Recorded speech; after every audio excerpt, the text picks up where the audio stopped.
हर जगह ऐसे ओछे लोग रहते हैं जिन्हें दूसरों को नीचा दिखाने में ही आनंद आता है। ऐसे लोगों का सहारा पाकर कभी कभी छोटे आदमी मुंशी जी के मुंह लग जाते थे। नहीं तो एक कुजड़िन की इतनी मजाल नहीं थी कि आंगन में जाकर उन्हें बुरा भला कहे। मुंशी जी उसके पुराने ग्राहक थे, बरसों तक उससे साग और भाजी ली थी। यदि दाम न दिया जाए तो कुजड़िन को संतोष करना चाहिए था।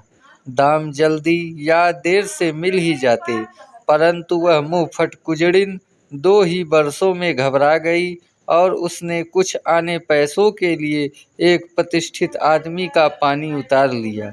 झुझलाकर मुंशी जी अपने को मृत्यु का कलेवा बनाने को उतारू हो गए, तो इसमें उनका कुछ दोष न था। इसी गांव में मूंगा नाम की एक विधवा ब्राह्मणी रहती थी। उसका पति ब्रह्मा की काली पलटन में हवलदार था और लड़ाई में वही मारा गया। सरकार की ओर से उसके अच्छे कर्मों बदले मूंगा को 500 रुपये मिले थे। विधवा स्त्री, जमाना नाजुक था, बेचारी ने सब रुपए मुंशी राम सेवक को सौंप दिए और महीने महीने थोड़ा थोड़ा उसमें से मांग कर अपना निर्वाह करती रही।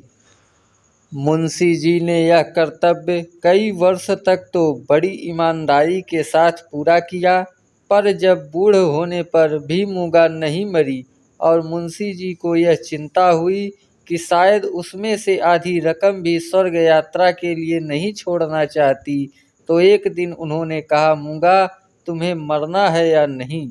साफ साफ कह दो कि मैं अपने मरने की फिक्र करूं। उस दिन मूंगा की आंखें खुली, उसकी नींद टूटी, बोली, मेरा हिसाब कर दो। हिसाब का चिट्ठा तैयार था।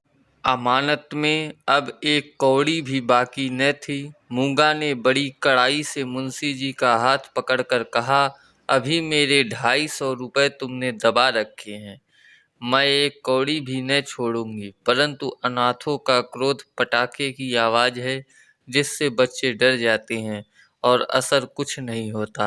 अदालत में उसका कुछ जोर न था, न लिखा पढ़ी थी, न हिसाब किताब। हाँ, पंचायत में कुछ आसरा था। पंचायत बैठी, कई गांव के लोग इकट्ठे हुए।